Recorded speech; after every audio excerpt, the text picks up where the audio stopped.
biglang nakabigati. Natangian sa'yo, nainggit sila. Tulad mo ay isang bulaklak sa hardin, handog ng langit at ako ay inaakit. Ngunit bakit ang iyong ganda'y panlabas lamang? Bumubulag sa gaya ko, umiibig sa'yo.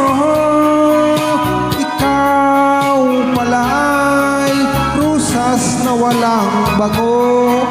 Tinig ay bumaon, puso ko'y sinugatan.